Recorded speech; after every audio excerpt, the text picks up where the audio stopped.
die Finsternis. Das ist es. Ja? Und das Licht ist der Herr Jesus, wo wir sehen, man möchte ihn nicht. Deswegen bleibt man in der. So, mit den Gedanken, dass wir das lesen, 6 Tage vor dem Passa kam Jesus nun nach Bethanien, wo Lazarus war, der Verstorbene, welchen er auferweckt hatte von den Toten. Dort machten sie ihm ein Mahl und Martha diente. Lazarus aber war einer von denen, die mit ihm zu Tische saßen. Da nahm Maria ein Pfund Salbe von echter, kostbarer Narde und salbte die Füße Jesu und trocknete mit ihrem Haar seine Füße. Das Haus aber wurde voll vom Geruch des Salböls. Da sprach einer seiner Jünger, Judas, Simons Sohn, der Ischariot, der ihn hernach verriet. Warum ist dieses Salbe nicht für 100 Denare verkauft und den Armen gegeben worden? Das sagte er aber nicht, weil er nach den Armen fragte, sondern weil er ein Dieb war und den Beutel hatte und beiseite schaffte, was gegeben wurde. Da sprach Jesus, lasst sie in Ruhe. Solches hat sie behalten für den Tag meines Begräbnisses. Denn die Armen habt ihr alle Zeit bei euch, mich aber habt ihr nicht alle Zeit. Da erfuhr eine große Volksmenge aus den Juden, dass er dort war. Und sie kamen nicht um Jesu Willen allein, sondern dass sie auch Lazarus sehen, welchen er von den Toten erweckt hatte. Aber die obersten Priester trachteten danach, dass sie auch Lazarus töteten. Denn um seinetwillen gingen viele Juden hin und glaubten an Jesus. Am nächsten Tag, als eine große Volksmenge, die aufs Fest gekommen war, hörte, dass Jesus nach Jerusalem komme, und nahmen sie Palmenzweige und gingen hinaus ihm entgegen und schrien, Hosianna, gelobt sei der, der kommt in den Namen des Herrn, der König von Israel. Jesus aber fand einen jungen Esel und ritt darauf, wie geschrieben steht, fürchte dich nicht, du Tochter Zion. Siehe, dein König kommt, reitend auf einen Eselsfühlen. Solches aber verstanden seine Jünger nicht. Doch als Jesus verherrlicht war, dachten sie daran, dass solches von ihm geschrieben war und sie ihm solches getan hatten. Die Volksmenge aber, die mit ihm war, als er Lazarus aus dem Grabe rief und von den Toten auferweckte, rühmte die Tat. Darum ging ihm auch die Volksmenge entgegen, weil sie hörten, er habe dieses Zeichen getan. Die Pharisäer aber sprachen untereinander, ihr seht, dass ihr nichts ausrichtet. Siehe, alle Welt ist ihm nachgelaufen. Es waren aber etliche Griechen unter denen, die hinaufgekommen waren, um anzubeten auf dem Fest. Die traten zu Philippus, der von Bethsaida aus Galiläa war, baten ihn und sprachen, Herr, wir wollten Jesus gerne sehen. Philippus kam und sagte es Andreas, und Philippus und Andreas sagten es Jesus weiter. Jesus aber antwortete ihnen und sprach, die Stunde ist gekommen, dass der Sohn des Menschen verherrlicht werde. Wahrlich, wahrlich, ich sage euch, wenn das Weizenkorn nicht in die Erde fällt und erstirbt, so bleibt es allein. Wenn es aber erstirbt, so bringt es viel Frucht. Wer sein Leben lieb hat, der wird es verlieren. Und wer sein Leben in dieser Welt hasst, der wird es erhalten zum ewigen Leben. Wer mir dienen will, der folge mir nach. Und wo ich bin, da wird mein Diener auch sein. Und wer mir dient, dann wird mein Vater ehren. Jetzt ist meine Seele betrübt. Und was soll ich sagen? Vater, rette mich aus dieser Stunde. Doch darum bin ich in diese Stunde gekommen. Vater, verherrliche deinen Namen. Da kam eine Stimme vom Himmel. Ich habe ihn verherrlicht und werde ihn abermals verherrlichen. Da sagte die Volksmenge, die dabei stand und zuhörte, es habe gedonnert. Andere sprachen, ein Engel hat mit ihm geredet. Jesus antwortete und sprach, diese Stimme ist nicht um meinetwillen geschehe, sondern um euretwillen. Jetzt ergeht das Gericht über diese Welt. Nun wird der Fürst dieser Welt ausgestoßen werden. Und ich, wenn ich erhört bin von der Erde, so werde ich alle zu mir ziehen. Das sagte er aber, um anzudeuten, welches Todes er sterben würde. Da antwortete ihm das Volk: Wir haben gehört aus dem Gesetz, dass Christus in Ewigkeit bleibe. Und wie sagst du denn, der Sohn des Menschen muss erhört werden? Wer ist dieser Sohn des Menschen? Da sprach Jesus zu ihnen: Es ist das Licht, noch eine kleine Zeit bei euch. Wandelt, solange ihr das Licht habt, dass euch die Finsternis nicht überfalle. Wer in der Finsternis wandelt, der weiß nicht, wo er hingeht. Solange ihr das Licht habt, glaubet an das Licht, auf dass ihr Kinder des Lichtes werdet. Solches redete Jesus und ging weg und verbarg sich vor ihnen. Und obwohl er so viele Zeichen vor ihnen getan hatte, glaubten sie doch nicht an ihn. Auf das erfüllt wurde das Wort des Propheten Jesaja, dass er sagte: Herr, wer hat unsere Verkündigung geglaubt? Und wem ist der Arm des Herrn offenbart worden? Darum konnten sie nicht glauben, denn Jesaja hat abermals gesagt: Er hat ihre Augen verblendet und ihr Herz verstockt, dass sie nicht mit den Augen sehen und mit dem Herzen verstehen und sich bekehren und ich sie heile. Solches sagte Jesaja, als er seine Herrlichkeit sah und redete von ihm. Doch auch von den Obersten glaubten viele an ihn, aber um der Pharisäer willen bekannten sie es nicht, damit sie nicht aus der Synagoge ausgestoßen wurden. Denn sie hatten lieber die Ehre bei den Menschen als die Ehre bei Gott. Jesus aber rief und sprach: Wer an mich glaubt, der glaubt nicht an mich, sondern an den, der mich gesandt hat. Und wer mich sieht, der sieht den, der mich gesandt hat. Ich bin in die Welt gekommen als ein Licht, auf das, wer an mich glaubt, nicht in der Finsternis bleibe. Und wer meine Worte hört und glaubt nicht, den werde ich nicht richten, denn ich bin nicht gekommen, dass ich die Welt richte, sondern dass ich die Welt rette. Wer mich verachtet und nimmt meine Worte nicht an, der hat schon seinen Richter. Das Wort, welches ich geredet habe, das wird ihn richten am letzten Tage. Denn ich habe nicht aus mir selber geredet, sondern der Vater, der mich gesandt hat, der hat mir ein Gebot gegeben, was ich tun und reden soll. Und ich weiß, dass sein Gebot ewiges Leben ist. Darum, was ich rede, das rede ich so, wie mir der Vater gesagt hat. Beten wir zusammen. Vater, wir danken dir heute für dein Wort. Und das so, Herr, es offenbart uns deinen Sohn, der Herr Jesus Christus. Oh Herr, ich bitte dich, du wirst ihn mal hören, jetzt zu dieser Stunde. Dass, oh Vater, wir von ihm reden können. Und oh Herr, ihn aufnehmen können.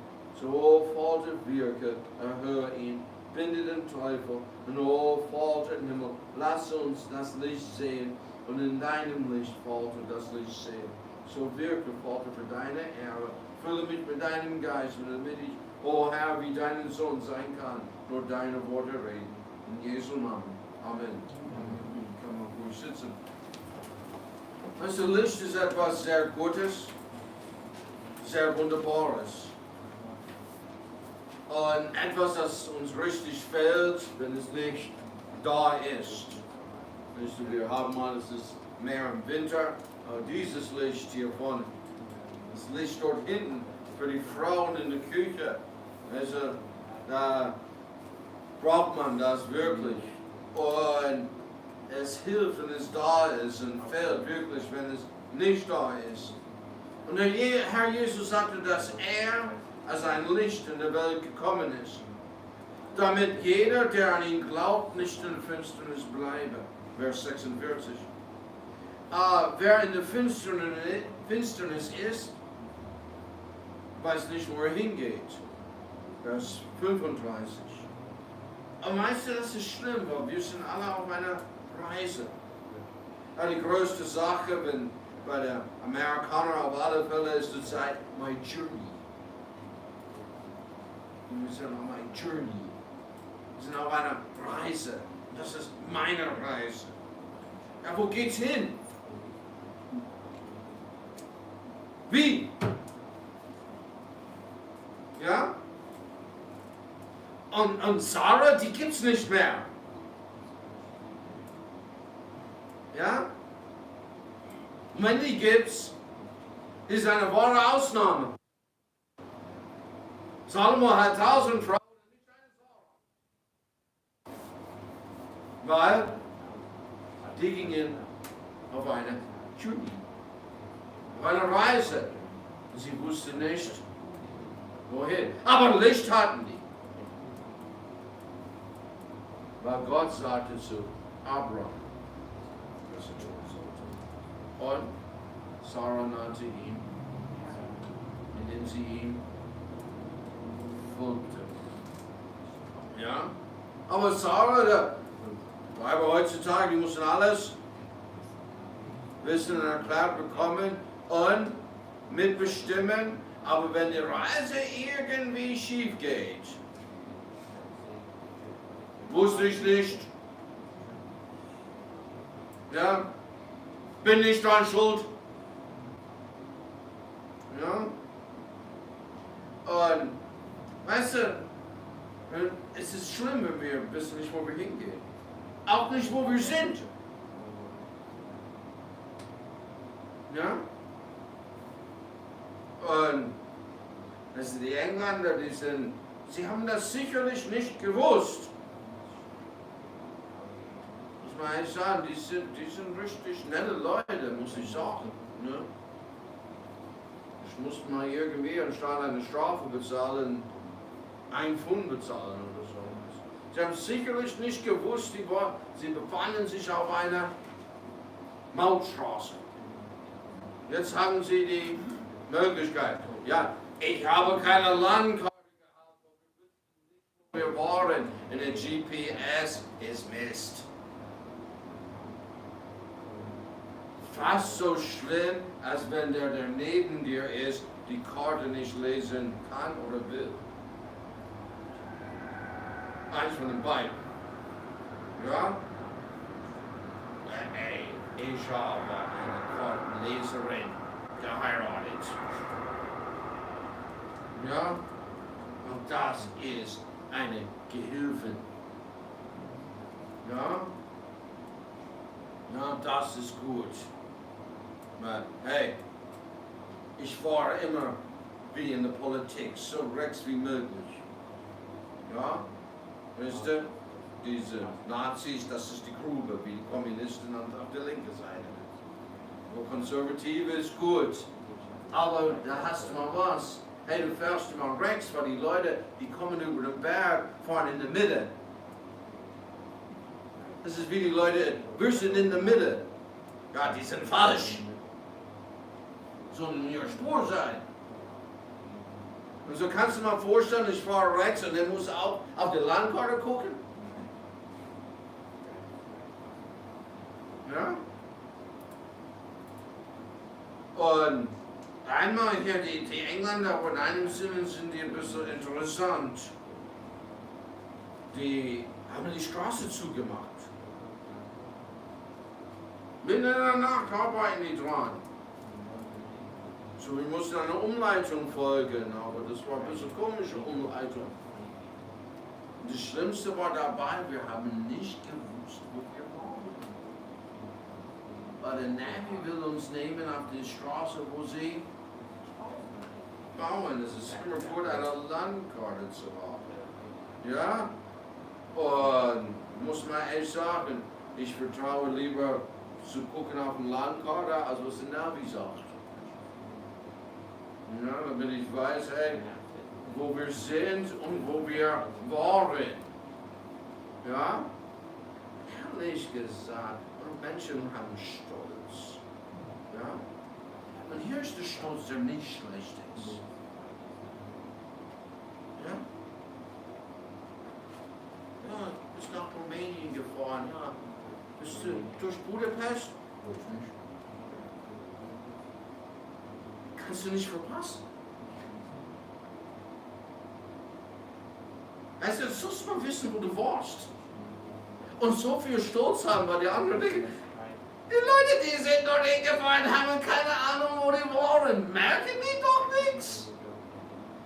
Nö. War ich schon mal da? Ja. Dann kannst du noch so viel Neues haben auf einer Reise, aber Menschenskinder, man soll mal wissen, wo wir waren. Ja? Seid ihr eines, denkst du, es heißt es hier? Soll es mal in Houston, Texas sein in diesem Monat. Da ist nie ein heißer Leben, bis du ein texanisches heißer Leben hast. Ja? Ich meine, keine. Es ist, Oregon war sogar nicht wie das. Menschenskinder. Nun, der Herr Jesus als ein Licht erleuchtet denen, die an ihn glauben. Und das so wollen wir Johannes 12 anschauen. Licht, damit wir nicht in der Finsternis bleiben. Und weißt du, das allererste, was wir sehen, ist die Eitelkeit des Neides. Ja? Also Neid ist, meine, wenn jemand säuft, das sieht man. Ja? Weißt du, Erbruch kommt auch ans Licht so. Also plötzlich kann mich erinnern, wir haben mal über jemanden gestern gesprochen, über den Hängematten-Tor. Und ihr Mann habe ich an der Elbe einmal gesehen mit einer anderen Frau. So. Was ist hier los? Weißt du, aber Neid ist so eine Sünde, die man nicht sieht. Obwohl doch. Aber der Mann, der die anderen beneidet, der ist ganz schon in der Finsternis. Na, da gibt er nicht zu. Not jealousy, envy. Und Neid ist eitel. Schauen wir Prediger 4, Vers 4. Der weise Salomo, er sagt es so herrlich. So wunderbar. Ich sah in Arbeit und Geschicklichkeit in allen Sachen, da neidet einer den anderen. Das ist auch eitel und Hasche nach dem Leben. Also man beneidet den Mensch, weil er was bringt. Anstatt froh ist. Weißt du, Brother Jack Wood sagt, er hat eine Lehrerin, die hat ihm so viel beigebracht in seinem Leben. Ja? Wünsche in diesem Hahn, spucke in diesem Hahn und schau mal, was wird zuerst folgen. Ich wünsche, dass ich das machen kann. Ja? Übe in dieser Hand. Tue was in diesem Hand. Und schau mal, was wird. Und der Mensch, der was bringen kann, was? Hat was getan, aber man beneidet ihn. Anstatt freut sich. Und Eitelkeit ist Neid. Neid ist eitel. Schauen wir Vers Nummer 9 in unserem Text. Johannes 12, Vers 9. Da erfuhr eine große Volksmenge aus den Juden, dass er dort war. Und sie kamen nicht um Jesu Willen allein, sondern dass sie auch Lazarus sehen, welcher er von den Toten erweckt hat. Also Menschen kommen, weil Jesus da ist. Und die Schriftgelehrten, die haben das nicht so gerne. Warum kommen so viele Leute? Und dann die kommen auch, warum? Weil Lazarus, da haben die noch nicht erlebt, dass ein Mensch tot war. In einem Grab war. Und was? Jetzt lebt. Und hey, die sind auch die gleichen Leute. Das ist so herrlich. Jesus ist immer noch das Licht der Welt. Die Leute, die sagen, ich werde glauben, wenn ich was sehe, werden nicht glauben, wenn sie was sehen. Weil anstatt zu glauben, wegen Lazarus, die sind böse. Leute sind gekommen, hey, ich will den sehen. Und dann die anderen Leute, die gucken schief. Oh, guck mal jetzt. Die wollen, guck mal, was geschieht. Aber die obersten Priester trachteten danach, dass sie auch Lazarus. Die wollen auch Lazarus umbringen. Warum? Er war schon einmal tot. Ist das nicht schlimm genug? Die wollen ein Zeichen von Jesus. Wollen sie nicht?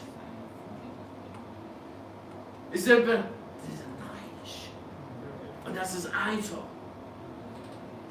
Und kennen wir Vers 17 bis 19. Die Volksmenge aber, die mit ihm waren, als er Lazarus aus dem Grabe rief und von den Toten auferweckte, rühmte die Tat.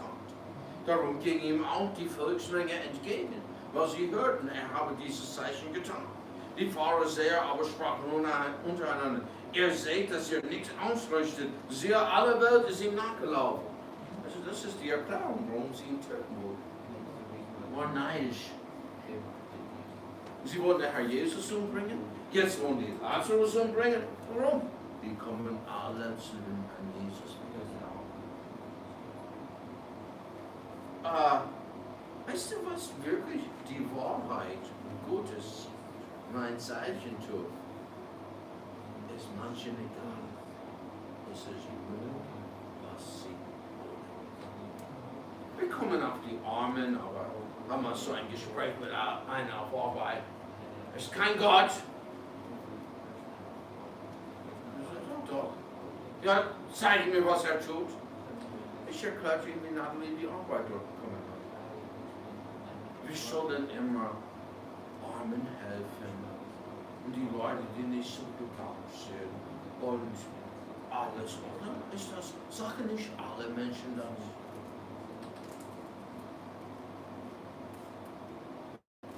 Und wer hat dir geholfen?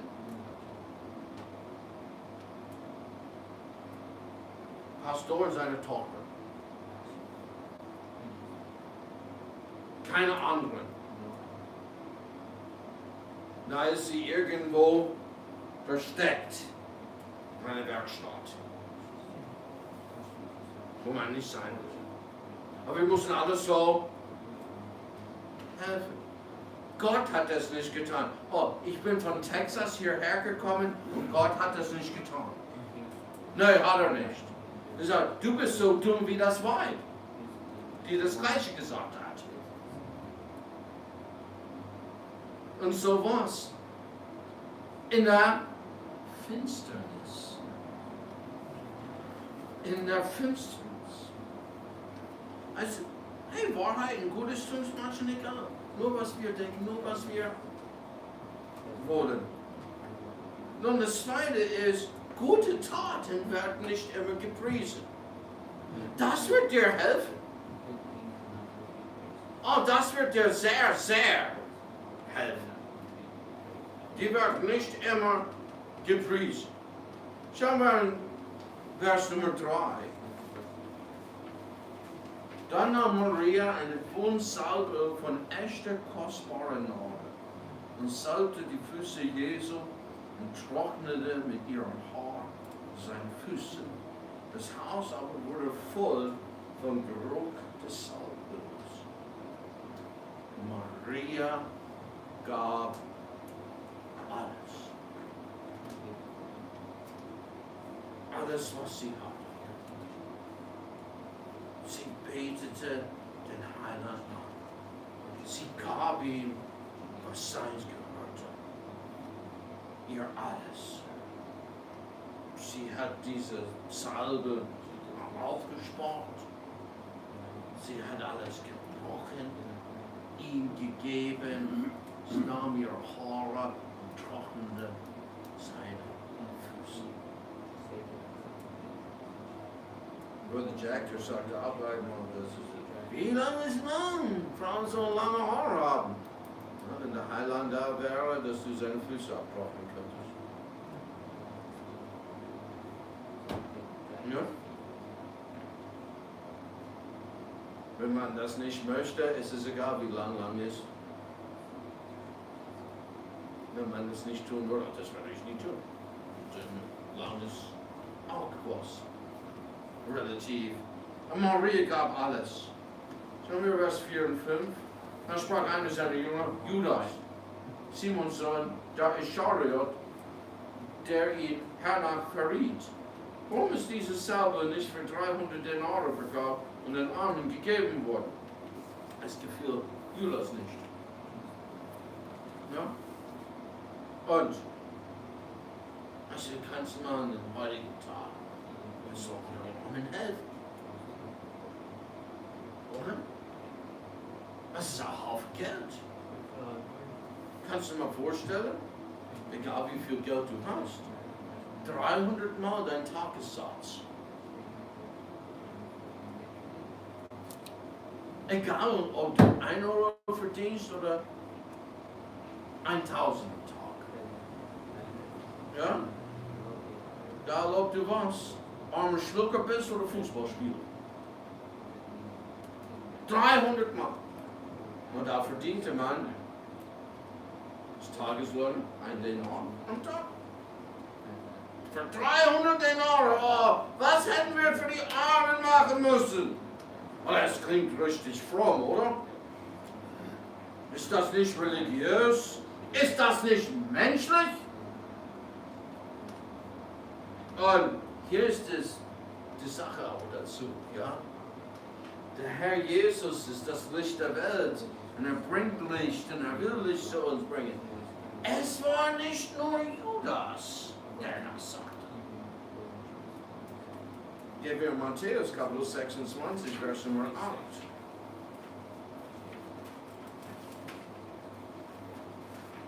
Als das seine Jünger sahen, wurden sie unwillig und sprachen, wozu diese Vergeudung?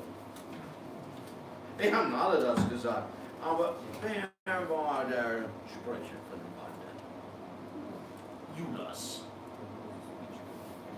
Und sehr viele Leute, das ist auch ein Licht im Leben.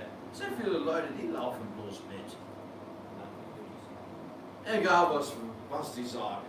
Die laufen einfach bloß mit. Und also der hat seinen Einwand. Vers 5 und 6. Warum ist dieses Sabel nicht für 300 Denare verkauft und den Armen gegeben?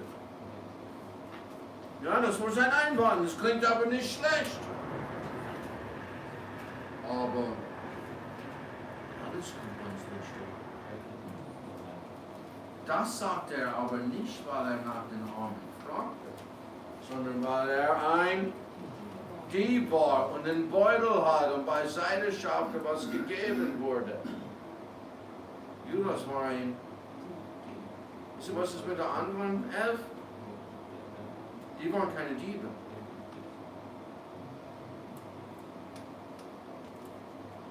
Judas war ein Dieb. Das kommt ans Licht. Und hey, weißt du, was das ist? Das ist das Wichtigste. Und du müde werdest und Gutes tun. Wird auch ans Licht kommen. Hey, es ist nicht ein Lob für Menschen. Es ist nicht, oh, Leute kritisieren mich. Hey, gute Taten werden nicht immer gepriesen. Und Leute denken, was du für den Heiland machst, ist Vergeudung. Ja? Das ist, was die denken.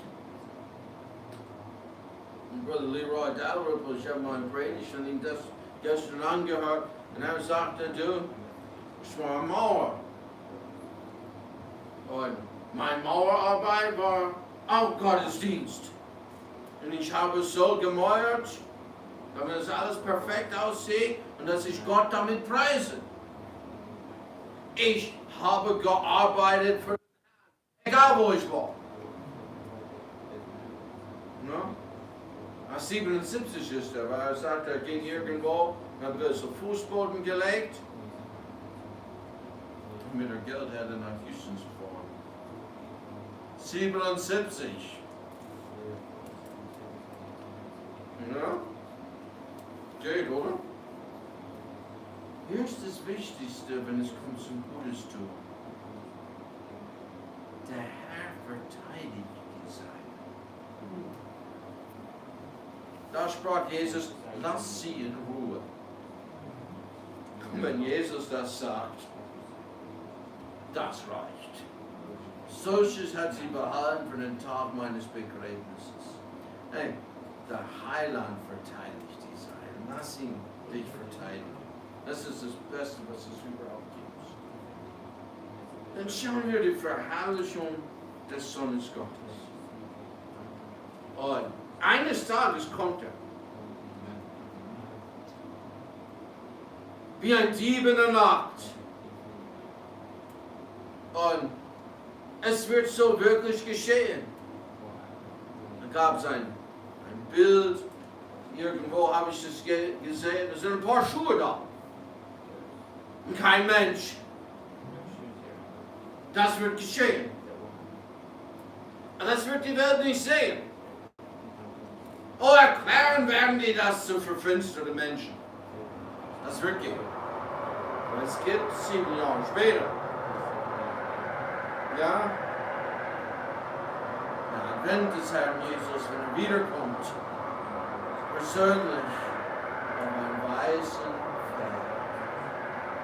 Pferd in seiner Herrlichkeit wird er kommen. Aber davon redet er hier nicht.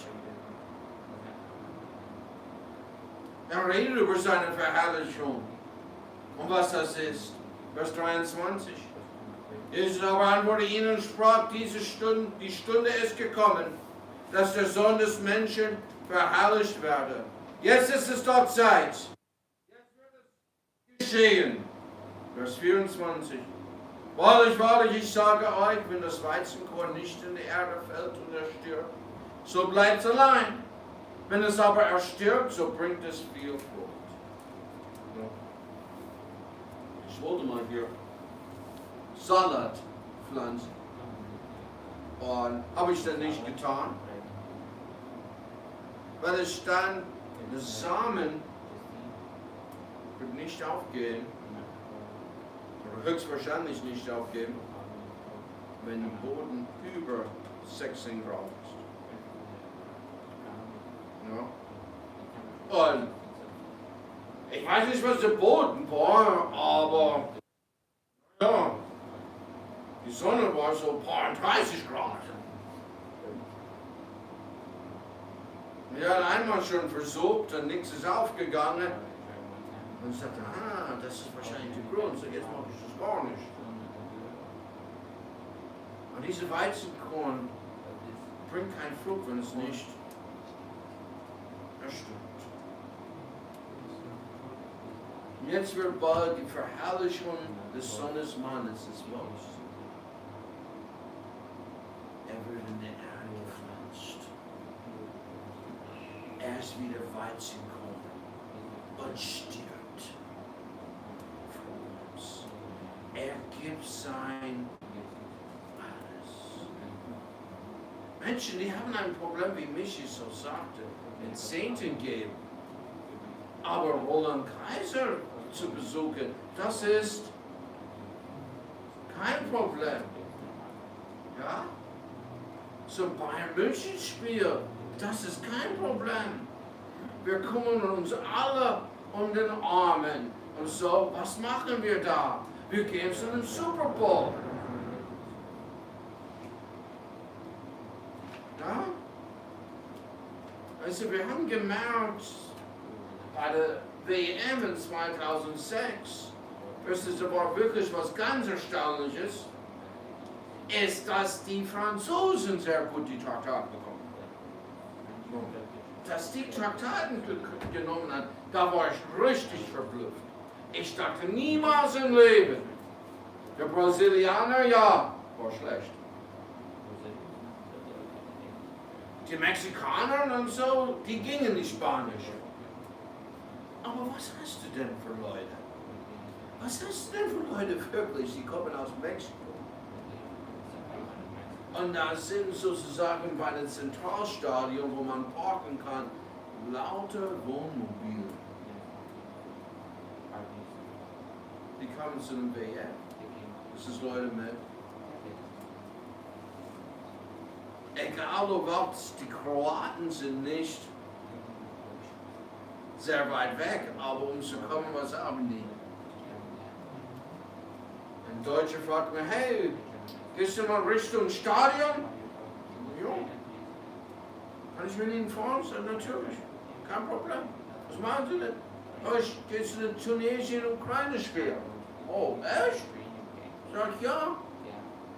Ich habe mal 300 € ausgegeben für die Karte. Ja? Für Tunesien? Ukraine? Ja, du kriegst, das ist ein Lottoverfahren. Du gehst mal da rein und du kannst nicht sagen, welches Spiel nur. Ja. 300 Euro? Ja. Die gehen zu viert. Ich muss mal echt sagen, ich bin kein Dieb, aber kannst du mal was machen mit solches Geld, oder? Leute haben Geld für was die wollen, weil die in der Finsternis sind. Ja. Alle. Und, weißt du, der Herr Jesus stirbt. Hat sein alles aufgegeben. Die wollen nicht ihre, egal was, aufgeben. Nicht ihren Willen. Das ist die Verherrlichung. Er gab alles aus Liebe zu dir. Damit du errettet werden kannst. Damit du das Leben bringen kannst. Der Weizenkorn stirbt. Meine betrübte Seele, Vers 27. Jetzt ist meine Seele betrübt. Was soll ich sagen? Vater, rette mich aus dieser Stunde. Doch darum bin ich in diese Stunde gekommen. Weißt du, manchmal, ich denke, weißt du, wenn du schwimmen gehst, da baden gehst, ist der einzige Weg, wie du das machen kannst. Weißt du? Reinspringen. Ja, das muss man wissen hier, ob es gibt ein paar Steine oder nicht, Felsen, aber reinspringen. So, es ist zu kalt. Naja, das ist das Beste. Springst du rein und es wird nicht mehr kalt. Es sei denn, es ein Gletschersee ist. Ja, ich bin in den Gletschersee reingesprungen. Ja, voll bekleidet und kam raus. Aber ich bin reingesprungen. Ja, und die Leute, die springen sich in die Sünde rein. Vollgas. Warum ist seine Seele betrübt? Jetzt muss er das schmecken. Er hat die Sünde noch nie geschmeckt, was die Leute nehmen mit aller Verachtung auf. Ich kann nur machen, was ich will. Das Schlimmste, was es gibt, betrübt seine Seele. Aber er sagte mal was. Ich will das nicht machen, aber dazu bin ich in die Welt gekommen. Jetzt wird er verherrlicht, weil er gibt seins auf. Für den Vater. Vers 32 und 33, die Erhörung des Sohnes mit den Menschen. Das gehört seiner Verherrlichung. Und ich, wenn ich erhöht bin von der Erde, so werde ich alle Menschen alle zu mir ziehen. Das sagt er aber, um anzudeuten, welches Todes er sterben wird. Er bekommt bald die Todesstrafe. Er geht an Kreuze von Golgatha, er wird und das ist sein Tod für uns. Und solches Liebe soll dir alles zu ihm ziehen. Nun, das ist eine Verherrlichung. Schauen wir Vers 48. Wer mich verachtet, nimmt meine Worte nicht an. Er schon seinen Richter. Das Wort, welches ich geredet habe, das wird ihn richten am letzten Tage. Hier gibt es Licht, damit er nicht in der Finsternis bleibt. Es gibt, wie Luther das so herrlich sagt, jüngste Tag. Es gibt ein Gericht. Und obwohl Menschen in der Finsternis sind, die sagen, es gibt keinen Gott. Es hat gesagt, warum schlachten die verschiedenen Religionen einander gegenseitig ab? Es gibt ein Gericht für die. Also wie es steht, Tod, die Todesstrafe für Kinderschänder, gibt es. Gibt die Hölle. Es gibt ein Gericht. Es gibt einen gerechten Gott. Und was wird den Menschen richten am jüngsten Tag?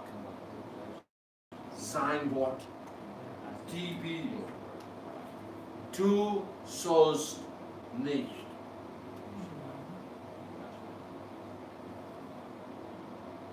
töten, stehlen, Ehebrechen, Lügen. Lass dich nicht gelüsten. Sollst den Namen des Herrn nicht missbrauchen. Gedenke des Sabbattages. Sollst keine andere Götter nicht mehr haben. Hey, ich habe die Beschreibung gesehen, gelesen. Ich bin Roland Kaiser und du sollst keine andere Götter neben mir haben.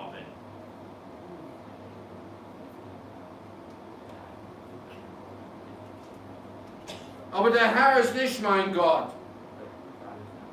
Das ist, was egal ist. Hier ist das Problem. Gottes Gebote. Was sagt der Mensch? Das ist mir egal. Das ist dir wirklich egal. Der eine Mann, muss man sagen, wer ist so finster, der das so was sagen würde? Ja? Meine Oma und Opa sind in meinem Alter oder ein Jahr jünger gestorben an Krebs. Die haben geraucht wie ein Schornstein. So eine liebe Person, hörst du, was der Mann sagt? So eine liebe Person ist gestorben, 62 mit Krebs. Und wo war der Kopf? Hat diese liebe Person geraucht? Ja, aber das ist egal. Hey, ist es wirklich egal, wenn du nicht mehr atmen kannst, dass du geraucht hast? Ich kann mich ja erinnern, ich war ein junges Kind, wo sie die Warnung in Amerika gemacht haben. Ich weiß nicht, wo die Warnung hierher kam. Ich weiß nur bloß, dass an den DDR-Packungen waren die Warnung.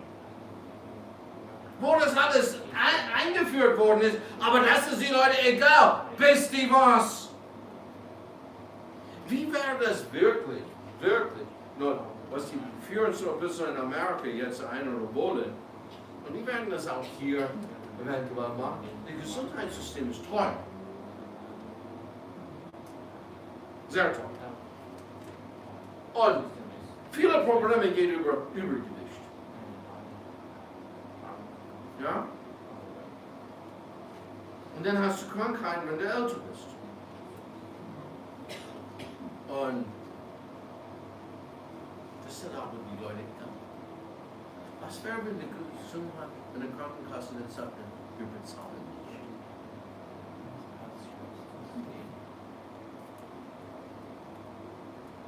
Du hast geraucht, wir bezahlen nicht.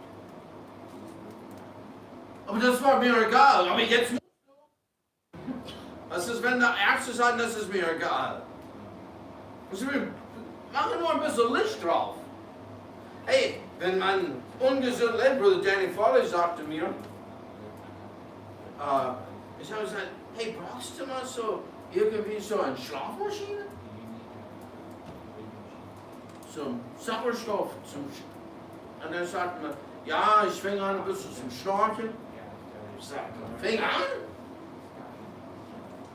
Das habe ich nie getan. Ja? Ich habe auch nie gemerkt, dass sie schnorcheln. Andere ja, aber nicht ich. Ja? Und dann die Nachbarn mit nach Hause gehen. Wie ein Cartoon. Und sagen wir, ja, und er erklärte, allerlei Krankheiten, wenn man älter sind, Probleme, dass man nicht schläft und Sauerstoff hat. So er hat das vorbereitet. Und es sind ein paar in Polis, die haben die Maschine und die mussten die haben. Hey, er sagte, der eine aus unserer Gemeinde weg, was 1000-mal auf in der Nacht. Ah, schläft er überhaupt? Ohne Maschine nicht. Und ich sage, da hast du allerlei Krankheiten. Da musst du Vorsorge treffen. Dass es dir nicht egal ist. Weil wenn die Krankheiten kommen, ist es der Mensch denn nicht mehr. Und ich sage dir, am jüngsten Tag, es wird dir nicht egal sein. Hey? Tue Buße und glaube das Evangelium. Hat der Herr Jesus das gesagt? Sollst du mal wissen, was das heißt, Alter, oder? Hey, Michi sprach das, guckte mal die Ernten an, wie sie den Mais geerntet hatten. Wie geht denn das? Und ich und Schwester Elfriede, wir haben das besprochen. Wie machen die das denn? Und das hat mich richtig ein bisschen so beschäftigt. Und so, da ist dann der Forscher auf Arbeit und hat gesagt, ja, ich gebe mal Erntehilfen ab und zu. Sag ja. Und er erklärte mir das. Ich sage, hey du, wie geht denn das mit dieser Maschine? Wie können die das alles? Und er hat gesagt, ja, da gibt es Einstellungen von den Computern und jedes verschiedene, ob es Weizen ist oder naja, was es alles gibt. Es gibt sogar für Kartoffeln, es gibt für Mais, es gibt für alles eine Einstellung an den Traktor und ihren Geräten. Sag ja, du musstest nur Pieps und dann vorher musstest du das so mit der Hand und so. Das ist interessant. Ja. Hey, egal wie alt oder wie jung du bist heute. Du bist die Jüngste, so wir haben zwischen 20 und fast 80 oder noch älter. Wenn es dich beschäftigt, du fragst.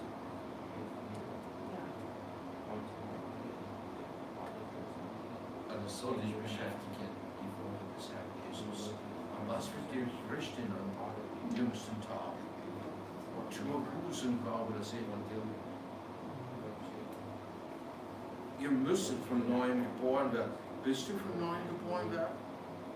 Ich weiß gar nicht, was das war. Ich wusste auch nicht mit 17 und 16. Ich habe es gehört, aber ich wusste nicht, was es war. Ich dachte, das war eine schwarze Religion. Weil es gab eine schwarze Kirche, ihr müsst von Neuem geboren werden.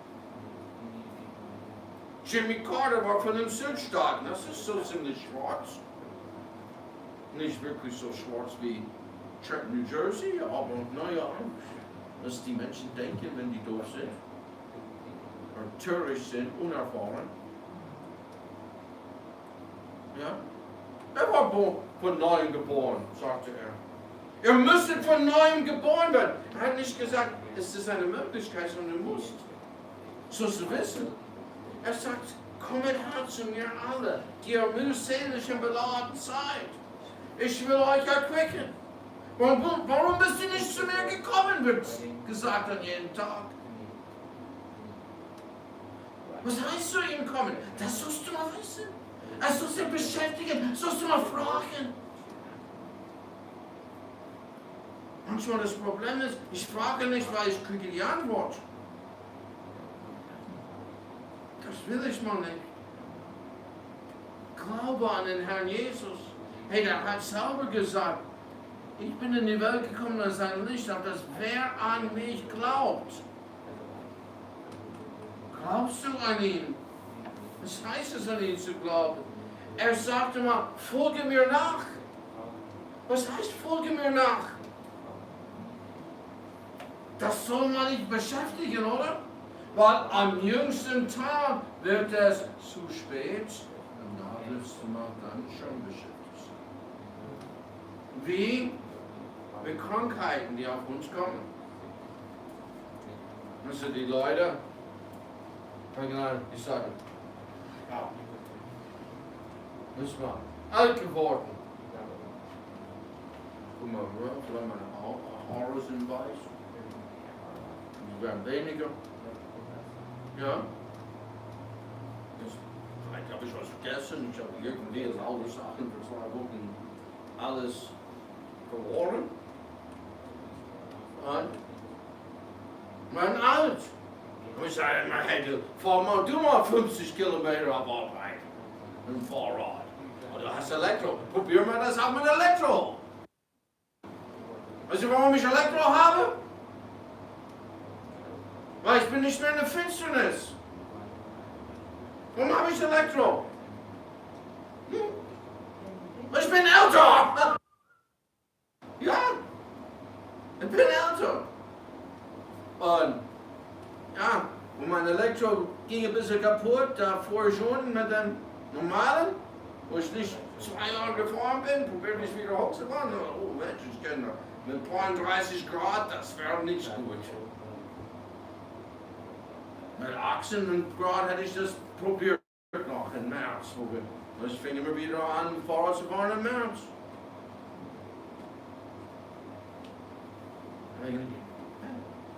Es ist ein Geschenk, man hat älter. Es ist nicht. Mein Vater, der ist noch nicht errettet. Ja? Der ist jetzt 77. Er ging das erste Mal zum Arzt. Mit 57. Jetzt zu sehen, wie alles bei ihm in Ordnung ist. Er hat gerade seine Eltern überholt, wo sie tot waren. Er hat Angst, vielleicht das geschieht zu mir. Ja, und irgendwie, da hat man so ein paar Flecken und die werden entfernt und die sagen, die sind bösartig, die haben Krebs drin. Weißt du, was meine Frage war? Ist das erbbar? Ich sage, ja.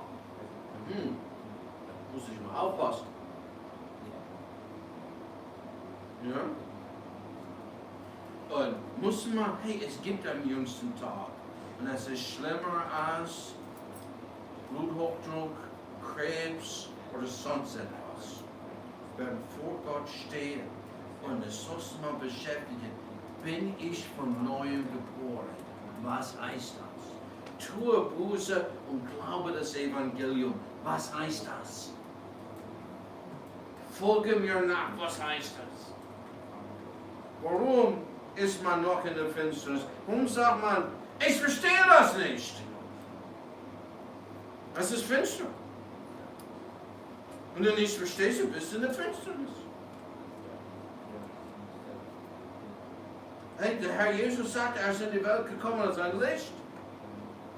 Auf das wer nicht glaubt, nicht in der Finsternis bleiben. Hey, kannst du noch so vieles verstehen, wenn du glaubst an ihn? Ja?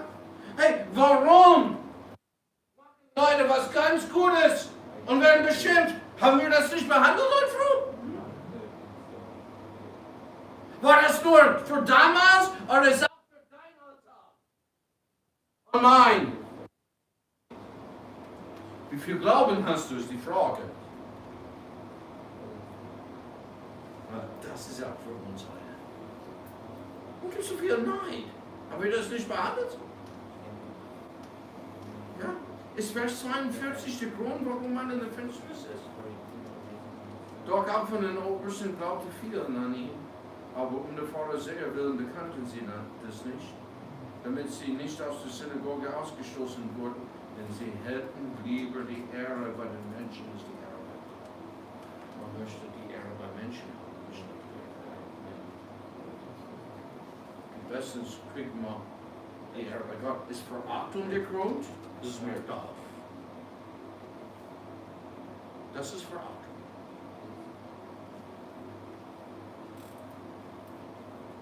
Das ist Verachtung. Er hat alles getan, damit man nicht in der Finsternis bleibt. Das Licht ist heute da. Glaube an das Licht, solange es da ist. Das Licht da ist. Glaube an den Herrn Jesus Christus und du wirst gerettet werden. Bitte ihn, vergib mir meine Sünden. Komm in mein Herz. Ich nehme dich als Herr und Heiland auf und was du sagst, das will ich tun. Und er wird dich erretten. Das wird er mal machen. Aber jetzt bist du dran. Bleibe bitte nicht in der Finsternis. Die 34 im Siegesklänge. Die 34